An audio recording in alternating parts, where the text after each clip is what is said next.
Remittance shutdown দিয়ে হাসিনা সরকারের অর্থনৈতিক চাকাকে পাঞ্চার করে দিয়েছিল। তারা বাংলাদেশ বেতার ও বাংলাদেশ টেলিভিশনের ভূমিকায় অবতীর্ণ হয়ে যখন পুরো বিশ্ব থেকে বাংলাদেশকে আইসোলেট করে রাখা হয়েছিল, তখন তারা তাদের সমর্থন জুগিয়েছে সমগ্র বিশ্বে এবং তারা নিজেদের দেশপ্রেমে উদ্বুদ্ধ হয়ে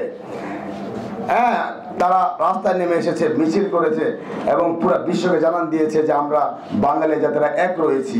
কি লাভ হয়েছে ভাই? কি লাভ হচ্ছে? যতটুকুই হচ্ছে তার জন্য আমি রাষ্ট্রের নীতি নির্ধারককে ধন্যবাদ জানাবো, কিন্তু যতটুকু হচ্ছে না সেটা কেন হচ্ছে না? কেন বিলম্ব হচ্ছে? কেন আজকে বড় বড় ৩-৪ মাস যাবত রেমিটেন্স যোদ্ধারা এখন পর্যন্ত তারা বিদেশের আটকা পড়ে আছে? প্রত্যেকের সাথে আমাদের তো প্রথম উচিত ছিল, প্রথমে তো এই যে সমস্ত ছাত্র জনতা অ্যারেস্ট হয়েছে এই স্বাধীনতা যুদ্ধে, যারা ক্ষতিগ্রস্ত হয়েছে তাদের পাশে তো অনেকখানি দাঁড়াইছে, সবাইকে জেল থেকে মুক্ত করেছে। তাহলে রেমিটেন্স যোদ্ধারা এখনো কেন জেলে বন্দী? আমরা কেন জোর কূটনৈতিক প্রচেষ্টার মাধ্যমে তাদেরকে মুক্ত করতে পারছি না? আর একটা বিষয় বলেন, এই যে প্রবাসী কল্যাণ মন্ত্রণালয় আজকে স্বাধীনতার 53 বছর যাবত 13 বার ক্ষমতার পালা বদলে বাংলাদেশে ব্যাঙের ছাতার মতো রিক্রুটিং এবং ট্রাভেল এজেন্সিগুলো গড়ে উঠেছে, যাদের মালিক মনে করেন না এই 13 বছরের ক্ষমতার পালা বদলে যারা মিনিস্টার এমপি হয়েছে তাদের নাতি পোতা খালা খালু এবং নিজের নামে এই ট্রাভেল এবং রিক্রুটিং এজেন্সিগুলো তৈরি করেছে। ব্যাঙের ছাতার মতো ট্রাভেল এবং রিক্রুটিং এজেন্সি, এই ট্রাভেল এবং রিক্রুটিং এজেন্সিগুলো দিয়েই লক্ষ কোটি দালাল তৈরি করে প্রবাসী মাটিতে প্রেরণ করে আমাদের বাংলার দামাল ছেলেদেরকে বেকার করে রাখা হচ্ছে। তারা কিস্তি দিয়ে মনে করেন প্রবাসী গিয়ে তারা কিস্তি পরিশোধ করতে পারছে না, তারা সেখানে অবৈধ হয়ে যাচ্ছে, তাদের জীবন বিনষ্ট হচ্ছে, পরিবার ধ্বংস হচ্ছে।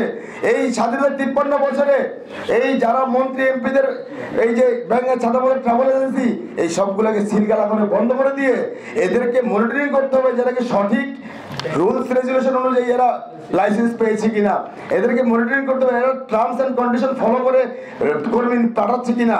আমাদের এত ট্রাভেল এজেন্সির প্রয়োজন নয়, 100টা ট্রাভেল এজেন্সি থাকবে যারা বিশ্বের ন্যাশনাল এবং মাল্টি ন্যাশনাল অর্গানাইজেশনের সাথে যোগাযোগ করে ভ্যাকেন্সি ক্রিয়েট করবে এবং বাংলাদেশ সরকার দক্ষ জনশক্তি তৈরি করে কারিগরি শিক্ষায় শিক্ষিত করে মনে টার্মস এন্ড কন্ডিশন যেটাকে বলে কন্ট্রাক্ট ফর্ম সাইন করার মাধ্যমে বিদেশে কর্মী প্রেরণ করবে।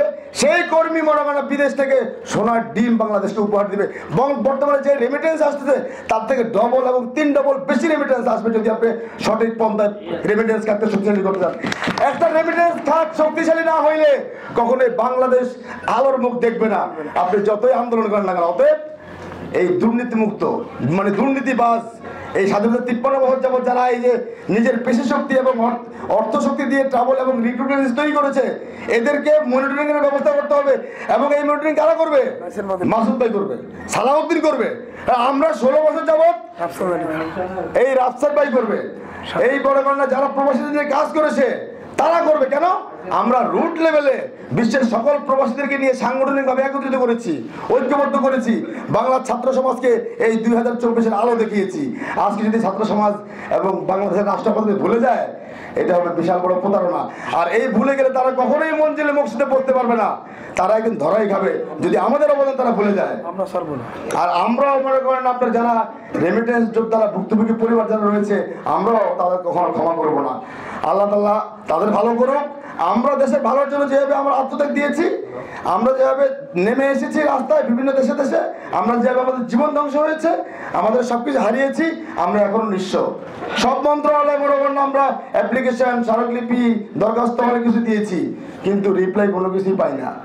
মজা করবেন না আমাদের সাথে ভাই, বহুত কষ্ট করে স্বাধীন করছি দেশ, নিজেরা ধ্বংস হয়েছে, নিজেদের জীবন ধ্বংস হয়েছে।